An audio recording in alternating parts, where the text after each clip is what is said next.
Ladies and gentlemen, it is my great pleasure to moderate this discussion on the cities of the future and the future of cities in this city of Manila, which is the 18th largest city in the world. For the first time in human history, most human beings now live in cities. 30% in the year 1950, over 54% today, an estimated 66% by the year 2050. So a discussion on the cities of the future is not just a discussion on cities. It is a discussion on how we are going to live and work in the future. We have a wonderful panel to begin the discussion this afternoon. We have Robert Doyle, the Lord Mayor of Melbourne, ranked recently for the 5th time, 5 years in a row, as the most livable city in the world.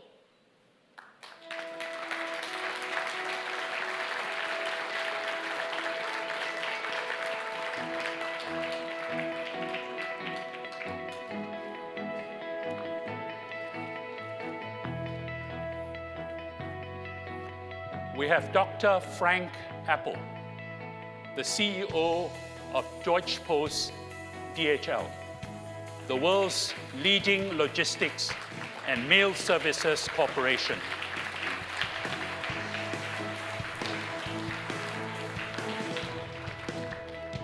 And a major user of cities. We have Perrin Beattie, the President and CEO of the Canada Chamber of Commerce. Canada is home to a number of the world's most livable cities.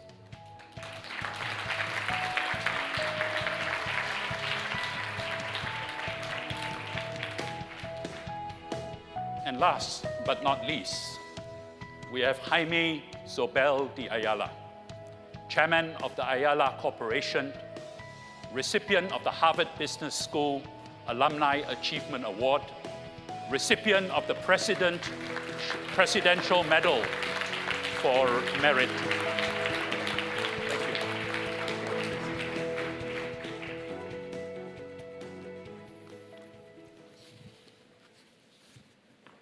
Gentlemen, let's talk about the challenges facing cities. When we look at our world, which is increasingly a world of cities, we see a small number of cities, highly livable, doing very well. And we see a large number of cities struggling with almost chronic problems: inadequate infrastructure, traffic congestion to the point of paralysis. Mayor Doyle, Lord Mayor Doyle, coming from Melbourne, a successful city, when you travel the world, when you see the challenges confronting cities throughout the world, what, in your view, is the biggest challenge facing the cities of today and of the future? Let me tell you a little bit about mine and our challenges. We're a city of about 4.3 million people. It's a large city by Australian standards, down in the southeast corner of Australia. But we're growing very quickly for an Australian city. The Australian Bureau of Statistics says sometime around 2050, we're a city of perhaps 8 million. We overtake Sydney in the 2030s. And that means that speed of growth means for me that many of my problems are those that are similar to cities throughout the world. How do I make decisions now that will ensure the prosperity of the city, the sustainability of the city, the resilience of the city, and the livability of the city? So I've just got 2 very quick little stories about a model now that I don't think will work in the future, although it did for us, and a very, very quick example of what the model for the future might be, I think, for all of us. First one is this. When I was first elected mayor in 2008, we were at the end of a drought.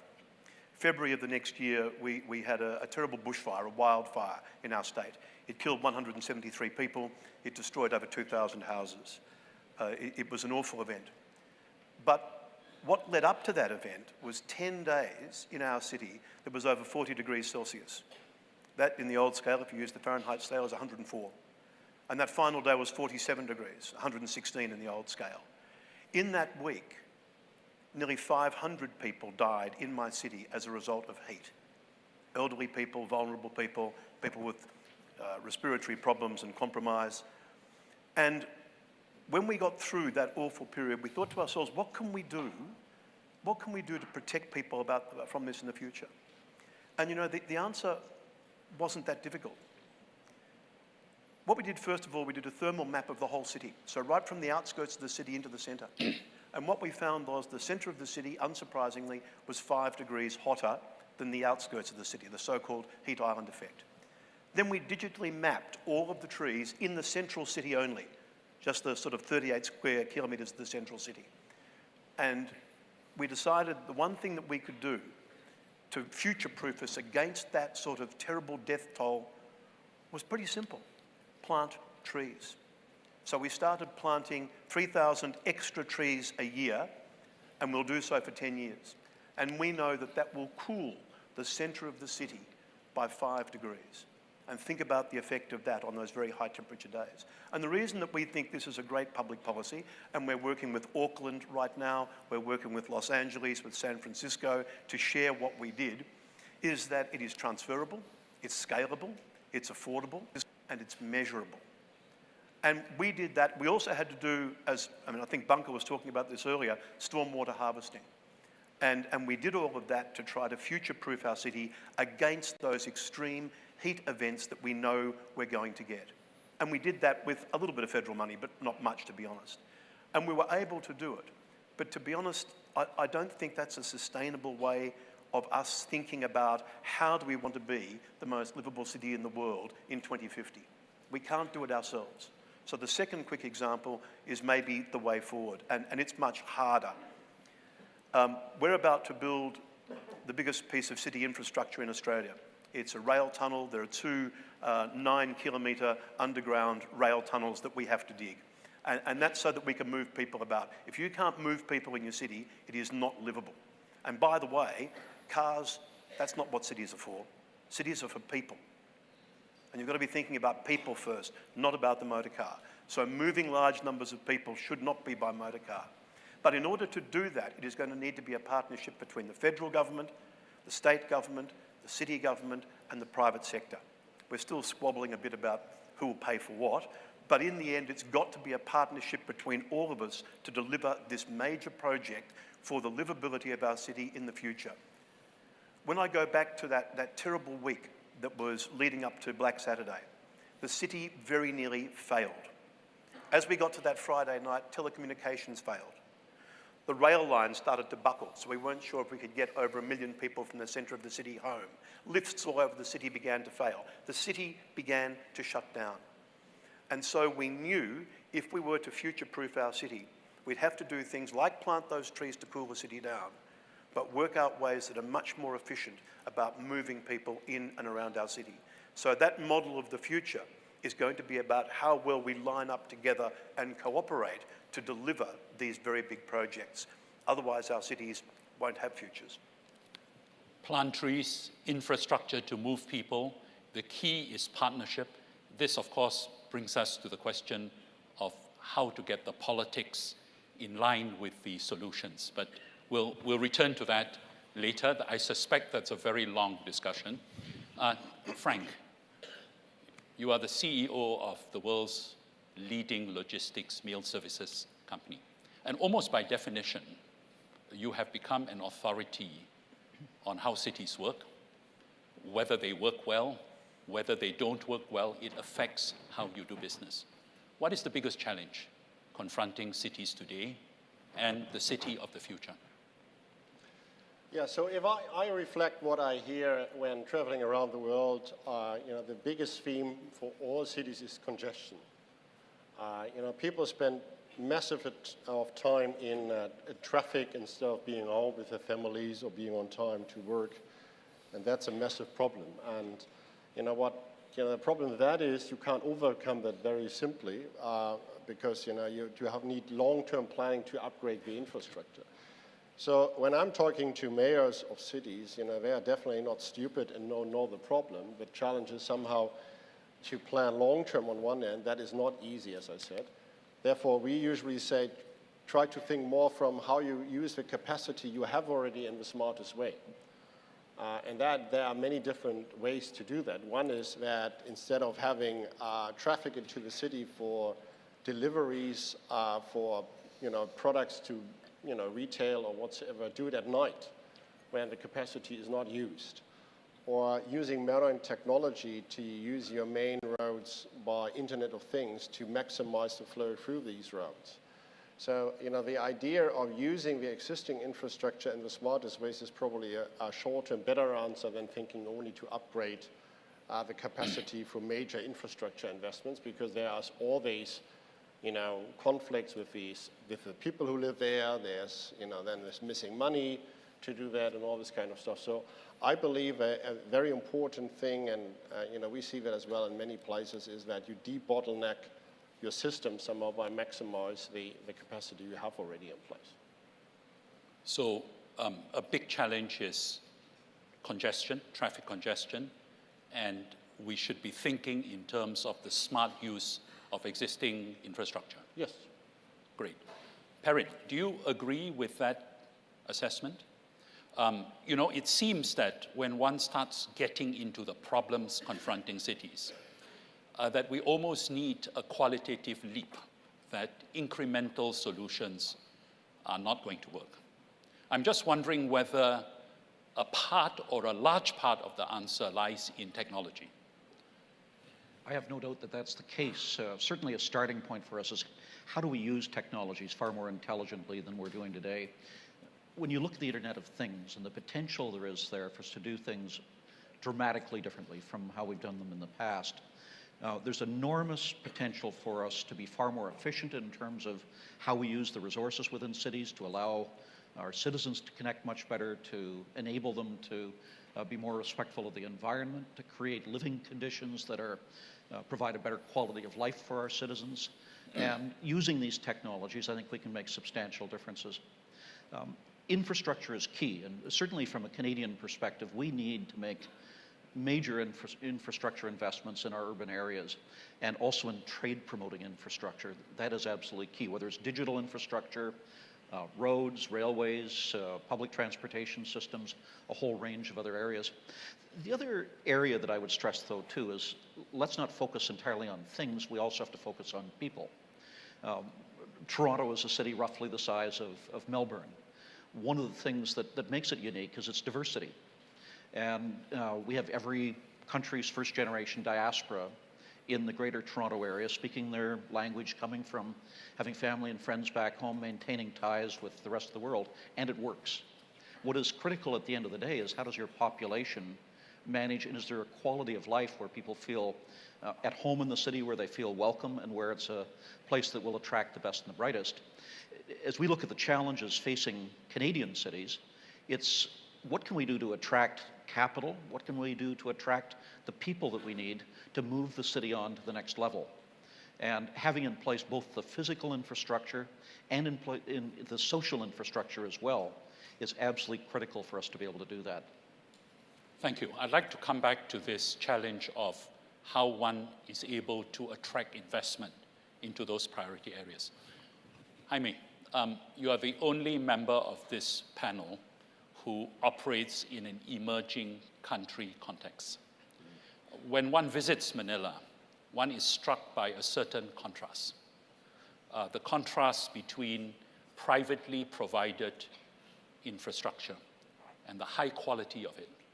Much of it the result of the good work done by your company, the Ayala Corporation, and the inadequacy of publicly provided infrastructure.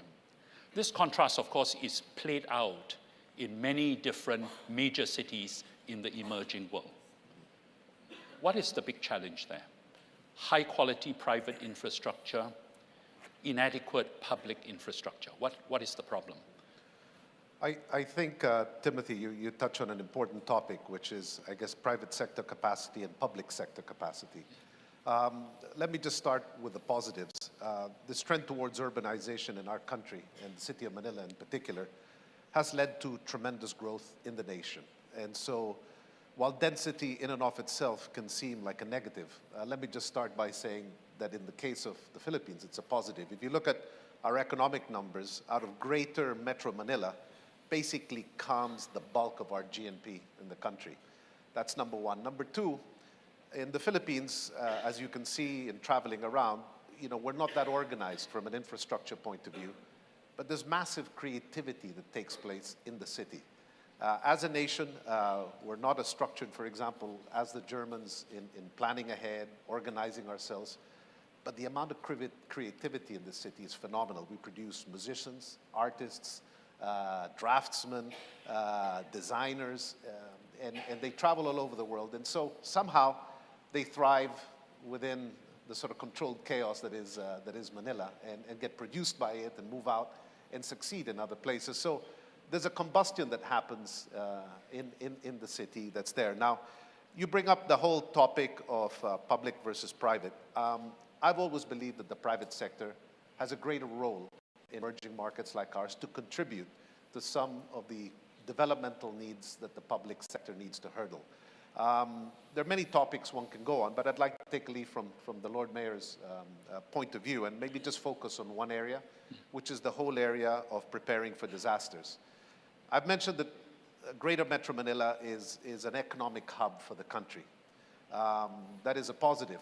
The negative is if it ever got hit by a major disaster, it would have a crippling effect on the country. So one has to think ahead and say, how can one minimize that? And now I go to the public-private sector component. The private sector, I think, has inordinate, in countries like ours, has inordinate access to great people, to capital, to resources, and is able to do a lot more in countries like ours. So I think with it comes a greater responsibility to contribute in some way to addressing some of the many problems we have. And just focusing on the disaster side, I was very impressed with the mayor's planning in Melbourne. In our case, we're part of an earthquake belt, the Ring of Fire. We're also part of the typhoon movement. What some of us have done is every time disaster hit, the private sector would call to help the government, which I think is correct. But after a while, we said to ourselves, we called each other up, convened ourselves, and said, why doesn't the private sector get together and organize ourselves so that in moments of future disaster, we're completely prepared? So through a foundation, a large grouping of us representing public utilities, infrastructure, real estate developers, logistics companies, we all banded together under a foundation called PDRF. We've gotten broad representation of the governance, and we've put up one emergency center with the plan of putting two up, long-term, being run 24/7 by private individuals, and the whole data bank of all the resources we can bring to play in a moment's notice in case of disaster. So we become a single point of contact for the government in times of disaster. Now, going back to public-private linkages, we felt that that was a major contribution we could make as the private sector to helping prepare ahead. Our ability to organize the resources we have are sometimes greater than the government's. The government has to worry about 100 million people. We have assets that are within our control, and we thought that was one way of coming together as a private sector, uniting ourselves, having one point of contact, being organized, being ready at a moment's notice to provide resources to the government at a point of need. And the biggest driver of that is the fear that we have, many of the economic players, that in a time of great disaster, which could happen at any time, as we know, black swans hit us on a regular basis, we be able to respond immediately. I think the Lord Mayor said, people say, how come telecommunications equipment is not up in times of crisis? When power shuts down, and invariably it does, there are few things you can really do. You can prepare, but when a major storm or a major typhoon hits you, things will go down. And after the power cuts down, the battery supply to the telecommunication towers start to come down after 24 hours, and it's just a domino effect. But however, preparing ahead for it, having resources in key components of the country, and being able to work as a grouping of private sector companies is just a great way of preparing and helping the government in time of need. That's just one thought I wanted to contribute to the conversation. Thank you very much. Timothy, could I just want to say a very Yes, quick Lord word Mayor. in furious agreement with Frank and with Perrin. Frank made the point about infrastructure. If our city doubles in size, there's absolutely no way that we can exactly duplicate our infrastructure. You just got to work out much smarter ways of using what you've got now, as well as building the new stuff that you're going to need. So smart cities will do that. And to take Perrin's point, I think that human capital, that diversity, is one of the greatest strengths you can have. We say very proudly in Melbourne we come from 200 different nationalities. We speak more than 240 different languages and dialects. We practice 105 different faiths, but we're one Melbourne. And it's one of the great strengths of a city to have that diversity of human capital as well. Thank you very much. I mean, just taking from a point that Jaime made, it's quite clear listening to Jaime and looking at Manila that a large part of the answer comes in terms of private sector, enterprise, innovation, creativity. But it is also clear if you look at the world of cities that business cannot do everything. Part of the infrastructure challenge must be met by governments. So however difficult it is, we need to address the question of what is the proper role of government and what is the partnership that we talk about as necessary between government and business. So, Perrin, I mean, you used to be a minister in the Canadian government, and now you are president of the Canada Chamber of Commerce. What do you think is the key in terms of getting this partnership right? Too much government is a problem. Yeah. Too little government is a problem. What is the answer? Well, there's no one size that fits all on this. As a matter, we all are feeling our way along with it. But you look at infrastructure alone. In Canada, we have a significant infrastructure deficit. We need to first of all, do triage and focus on the areas where we can have trade promoting and other important infrastructure which will have the most economic impact in terms of creating economic growth and improving quality of life. But governments alone, even if you look at that area, do not have enough money to do it. We need to look at creative ways of financing infrastructure like public-private partnerships. And this is one of the areas where Australia's been pioneering, Canada's been pioneering, and there's much more that we could be doing to move that ahead. Increasingly with the issues that we're facing today, they're issues that are shared, that aren't owned by government or owned by the private sector or owned by the federal government or by the states or by the municipality. They're shared issues that require a collaborative approach. And attempting to put people into cubby holes or put the issues into cubby holes just isn't going to work. We're going to need to find ways of bringing business, labor, the academic sector, governments at all level to the table to say, let's focus on the problem rather than on jurisdiction, and how do we work together to fix it? The private sector can bring capital and it can bring expertise. And those are two key areas where we can supplement what government can do. But government can bring vision, and it can bring its convening power to get people to the table to try to resolve issues. Thank you very much. Frank, do you know how many cities DHL operates in? I know in how many countries and territories, 220, so it's probably thousands, So whatever you call a city. You must have strong opinions on cities that work and on cities that don't. Now, we're not going to put you on the spot by asking you to name the cities that don't work.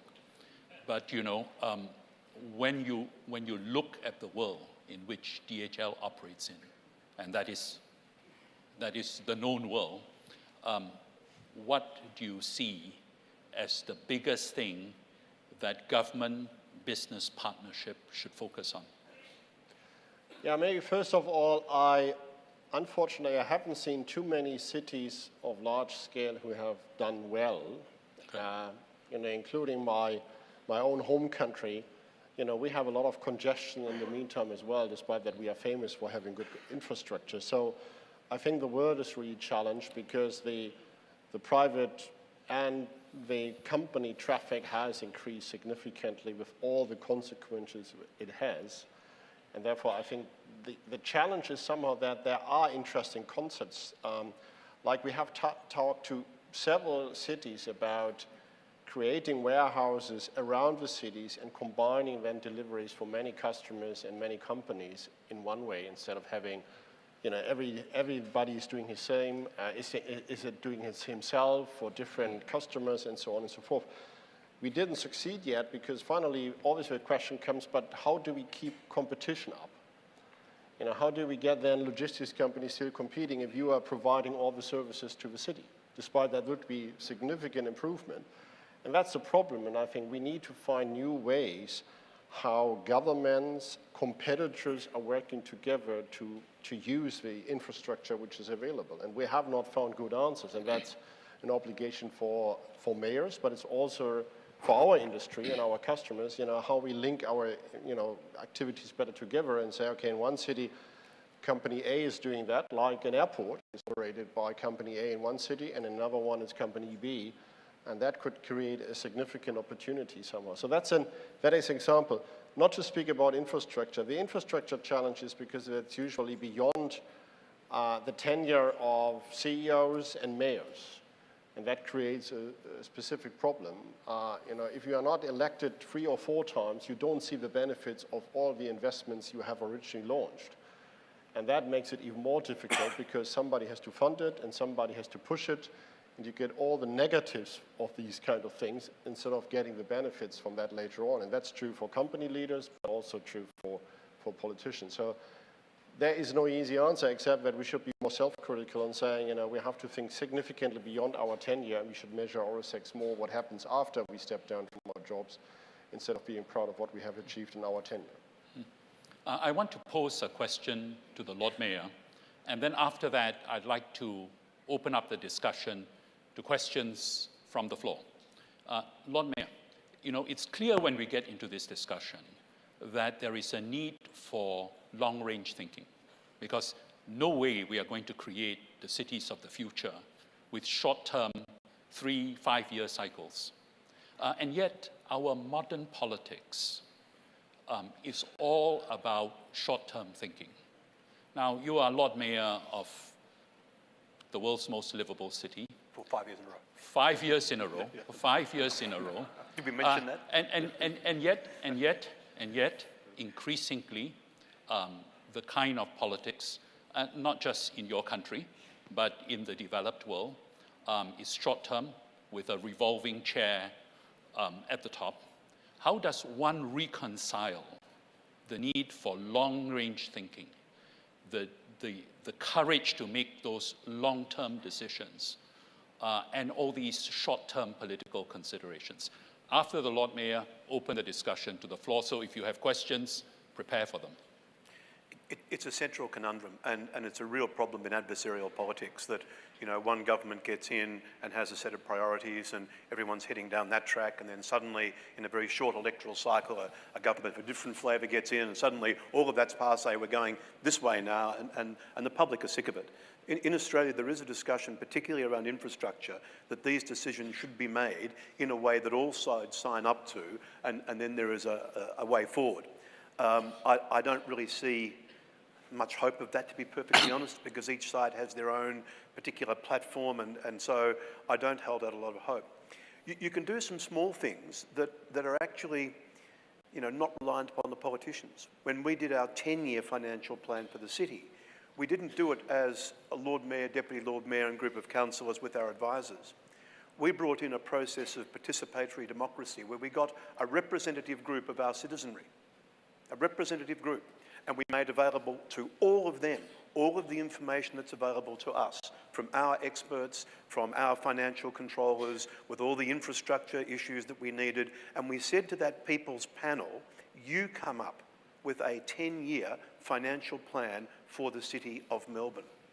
Now, we left to ourselves the final decision to adopt it, but in the end we did. We adopted it wholesale.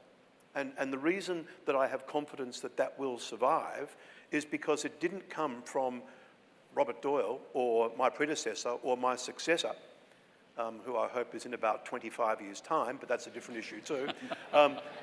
It actually came directly from the people whom it will affect. And therefore, I think it has a validity and a substance that is beyond political substance. Now, that's sad in one way, that you have to bypass the political system in order to get it. But as I say, there are small experiments like that going on in places like Canada as well as in Australia. But until, for instance, on infrastructure, we can have people leave their guns at the door and come together and think of either the country or the state or the city first and not their mantra, which is win the next election, then we won't get such general agreement. And I don't hold out much hope for us, I regret to say. I'm going to ask the next question of Jaime, but we'll do that after opening to the floor. But I'm going to ask you to address that very same question, except in your context, it's an emerging country context. How does one reconcile the need for long-range thinking with democratic politics, so to speak? But yes, questions from the floor on this subject of the cities of the future and the future of cities. Questions from the floor? While they're thinking, can I add a point, just without Please. wanting to be political or disputatious with the Lord Mayor, who has gotten the plug for Melbourne as the most livable city.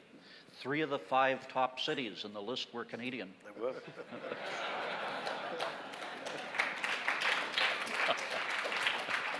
That's because Canadian cities are very like Australian cities. Look, the reality is on that scale, there isn't really much difference at all between the top 10 or 15 cities. It's a polite fiction that there is. Gentlemen, we will convene a separate session for this. Jaime, you know, because so far we have been discussing this private-public linkage challenge in a developed world context. Provide us with another perspective. Yeah. Let me just start by saying that having visited Melbourne, Vancouver, Toronto, and Quebec, you all have wonderful cities. You got nothing to worry about between yourselves. He's the politician among us. Diplomat. But I think actually now I understand why Melbourne has done so well. I want to take an idea that the Lord Mayor put together, and I think it's just magnificent, which is the whole concept of taking an independent group to do a study, which the political leadership can either accept, add, or modify as they see fit, but get the communities involved in the planning, gives an overarching long-term direction to the needs of the community, and then it's up to the political forces to take it or not. I think that is just a phenomenal idea. I think it has happened in other cities, but not that often, and I think it's wonderful. I think the private sector can bring a lot of progressive thinking, some quick decision-making and capital to ideas.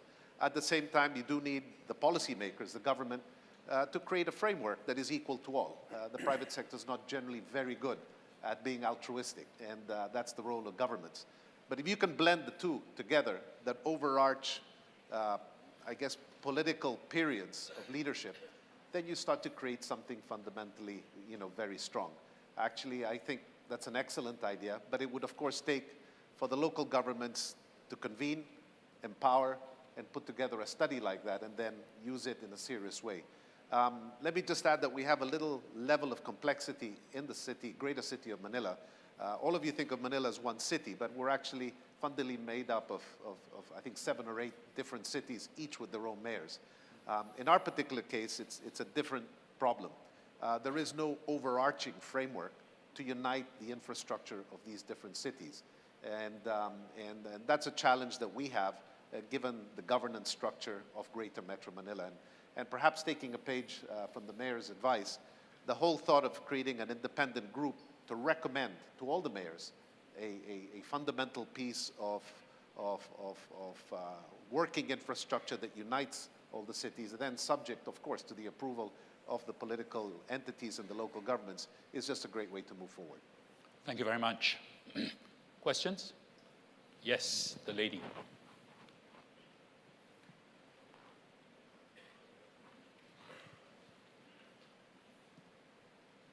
I've attended.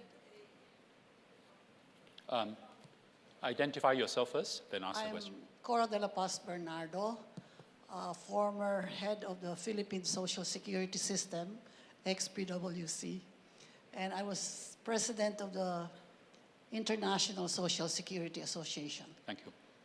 I've attended a conference in San Gallen about cities of the future, preparing for the aging population.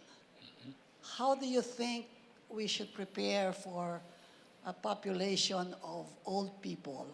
Because the requirements will be different from what the ordinary citizens require. Thank you. Thank you for that excellent question.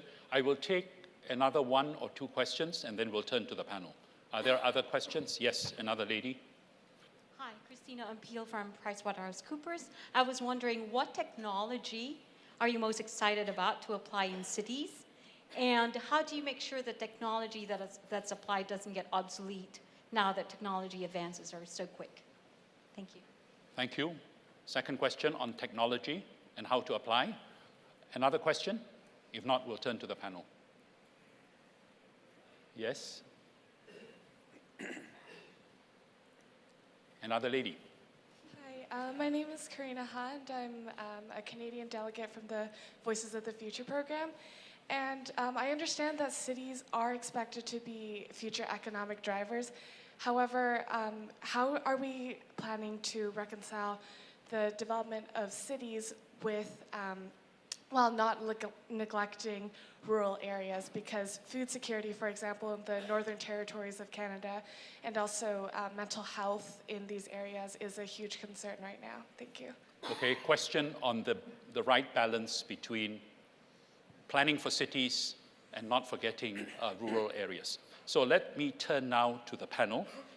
The first question on how do cities take care of their aging populations. I thought I would direct this to Lord Mayor Robert Doyle and Jaime Zobel. And then the second question is on technology for cities. I thought I would direct this to Perrin Beatty and Frank Apple. And the balance between the urban and the rural, I asked for a volunteer to respond to that question. So preparing for the aging. Robert. First of all, there's something that you can do in your city which is around design. We talk about 8 to 80. So if you're 8 years old or you're 80 years old, you should be able to navigate perfectly comfortably and safely the city itself. And there are things you can do in urban design to make sure that happens. So the first thing is think about the way that your city works. Secondly, we have a very developed aged care sector in Australia that partly supports aging in place for obviously as long as possible in terms of independent living, but then has a residential aged care system and a palliative care end-of-life system that is both private and public. So while we're not perfect at it by any means, it's quite a developed system. Recently we've had a discussion about how long should you work, when's your retirement age, and that's getting pushed further and further out. And so I've heard a couple of times that, you know, the sort of what we would call grey power, and I don't mean that disrespectfully, is a power to be harnessed both for the economy and particularly socially. So we've got to work out smarter ways of doing it. For me, it begins with urban design. Thank you very much. Jaime? I think Cora's question is a fascinating one because I think we assume aging taking place within the framework of aging today. But everywhere, everything I read, everything I look at is that we're going to be adding 10, 20 years to our lives very, very soon. And that reality of a completely different population base with a whole different physical and mental state is going to be a reality for all of us. In the Philippines, and I think a lot of it depends on the society, we have a very strong extended family orientation in the Philippines. And there are a lot of social safety nets. We don't need as many physical ones precisely because there's so many extended social safety nets that I think cushion us a little bit from the dangers of this. That having been said, I think the Lord Mayor made reference to some of the public responsibilities. We, in the private sector, those who build infrastructure, apartments,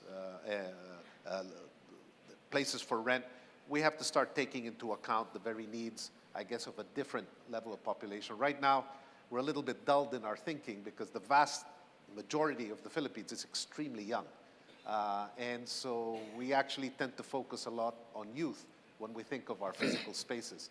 But I think you're absolutely right. Cora's got a point that with this extension of life, we have to start changing the focus and create zones, physical spaces, amenities, support systems that begin to address that. And I think the private sector has a role in beginning to think that through. Perhaps we haven't thought about it enough. Thank you very much. Now, the second question on technology, how to think about it, how to adapt it, how to use it cleverly. Frank, you first. Yeah, I understood the question somehow, and what is the most exciting one? There's a very straightforward, simple one, which is already in use by us. It's electric vehicles. So we have our own small startup, which we bought recently, a spin-off of a university who has built our electric vans for last mile delivery, which is quite exciting because it takes a lot of pollution out of the city. So that's working. It's also linked to consumers, and customers can buy a carbon neutral product, and we then invest the money we get into additional electric cars. We are experimenting with drones. Drones could be easily used at night, using the air instead of having traffic to deliver that. The most fascinating is probably avatars. We had done a study of future scenarios, what might happen, and it's not too unlikely that maybe in 20 years we all have our avatar who's doing the grocery shopping for us instead of that we are going there. That's definitely something which would change the situation in cities quite massively. So these are the technologies we are looking at, we are using, and we are quite excited about. So that's one. On rural areas, I think the situation, despite that more people leave rural areas, has probably never better, because you can get through the internet education. You can probably get better health advice through the internet. And of course, you can get e-commerce deliveries into the rural areas. You are not depending on big malls. You can have the same access to products you want to buy through a completely different approach than in the past. So I think, despite that more and more people are moving the bigger cities, there is a huge opportunity as well for people who live in the rural areas, and the situation probably is better than ever before, particularly in the emerging countries, where are no proper education available, no proper health systems available, and no purchase of interesting products is possible. So, and all these are addressable at the moment better than they have been before, and that might change as well the situation that people don't want to move any longer in major city, but want to live where they are living. Thank you very much. So technology is a very large part of the future. Yeah. Do you agree with that? Or? Yep. I alluded earlier to the importance of digitization and the interconnected cities, smart cities. When you take a look at the potential there is with these technologies, it's simply stunning. We don't even understand at this point where the technology is going, and the acceleration, the pace of these technologies is really remarkable. Look at driverless cars as a potential. When you take a look at the impact of that in terms of urban congestion downtown, in terms of the amount of space that's used for parking lots at the present time, if indeed we could use our automobiles far more effectively and efficiently than we do today. Ontario is trying to facilitate experimentation with driverless automobiles.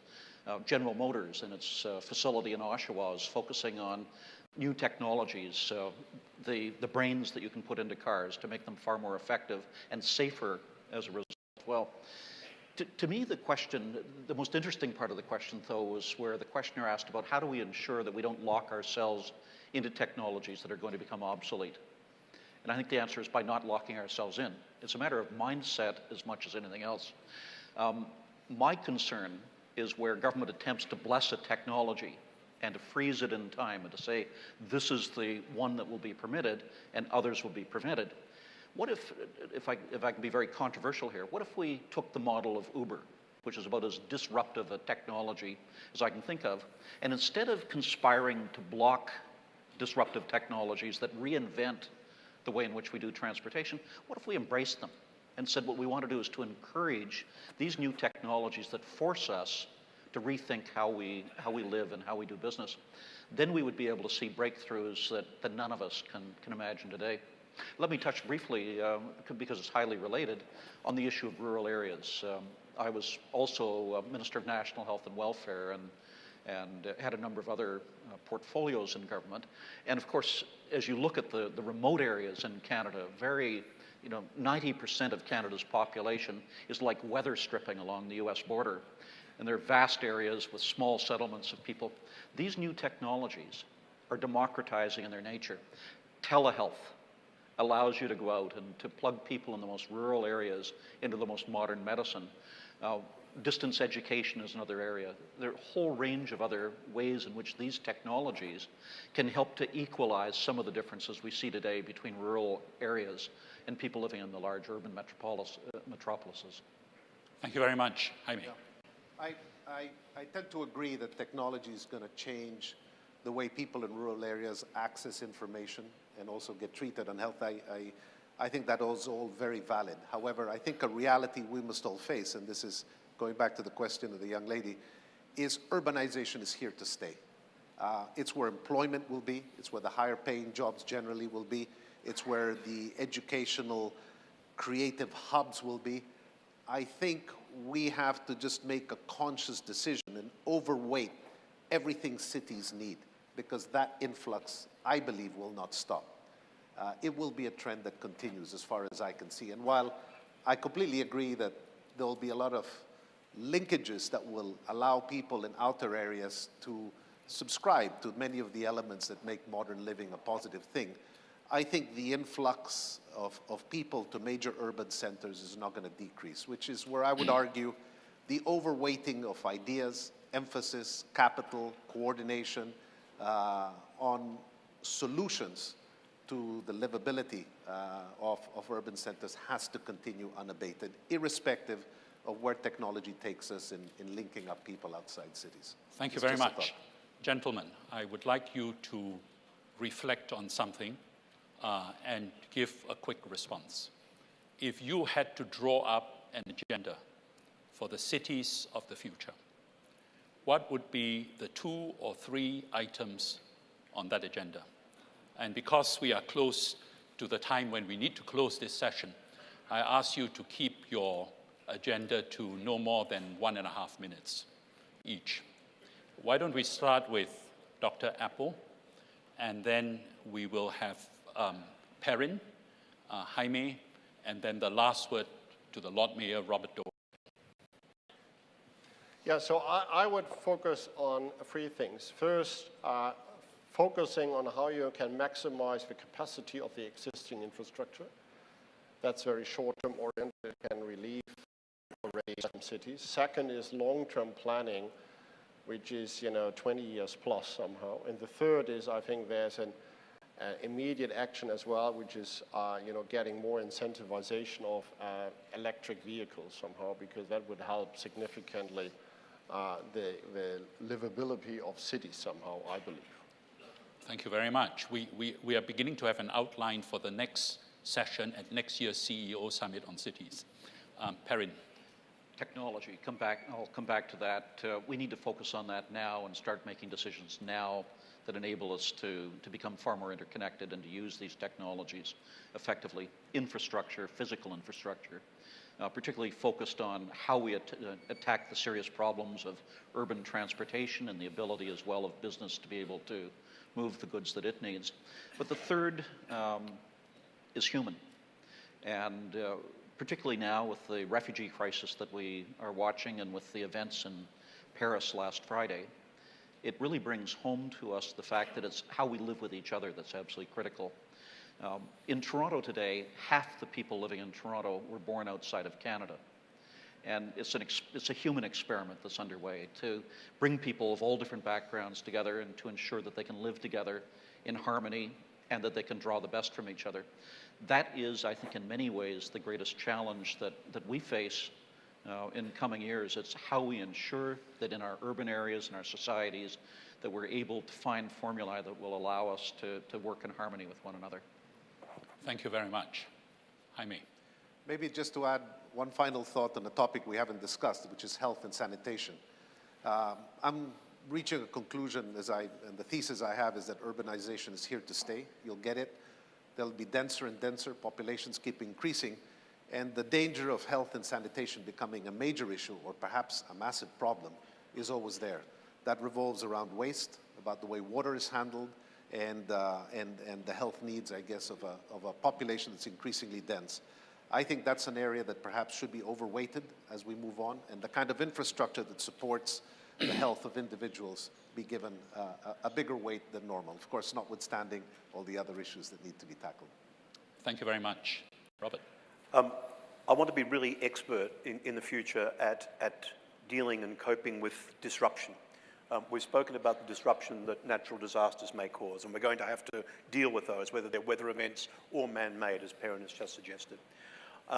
In dealing with the disruption of infrastructure, you know, when we build that 18-kilometre underground rail tunnel straight under the middle of the city, it is going to alter the way the city operates for 6 years. And we're going to need to deal with that as we do that. Or it might be disruption of technologies like Uber, as Perrin just said. Or it might be the fact that in my central street, the central spine of our city, we took all the private cars out of it, all of them. So there's only trams, the busiest tram route in the world, pedestrians and cyclists. Disruptive. But no great city in the world is trying to bring more cars into its centre. And so you've got to do something about that if you want a livable city. And finally, a subset of what Perrin said then. I think about disruption in employment. You know, unless people have a job, unless you have an economy, unless you are prosperous, you can't do any of the other stuff. It's the coping stone, it's the first building block. In Australia at the moment, the car manufacturing industry is exiting Australia, GM, Ford and Toyota, because we're simply not competitive on labour costs with countries like the Philippines. And so how do we cope with that disruption? How do we generate the new employment in the knowledge sectors that will keep us a prosperous city? You know, how do we educate young people for jobs that don't yet exist? How do we give them lifelong learning skills so that they are a part of that new economy and can contribute to resilience, to sustainability, to taking care of each other and that living? So I think that ability to cope with and absorb disruption in whatever form it takes and turn it to your advantage is what's going to be crucial in the future of cities, because they're just not going to be like they are right now. Ladies and gentlemen, we have had a rich, wide-ranging discussion on the future of cities and the cities of the future. And it is clear from this discussion that this is not just a discussion about urbanization. This is a discussion on how we will live and work in the future, because more and more of us will be living in cities. And it's also clear from this discussion that it's not just about the usual things about cities. It's about technology, it is about governance, it is about how we are to live with each other, it is about partnerships, it is about investment, it is about financing, some of which we were not able to touch in this discussion. This is an important discussion. It is the beginning of a conversation, and we need all to take part in this conversation. For now, please join me in thanking our excellent panel, Jaime Zobel,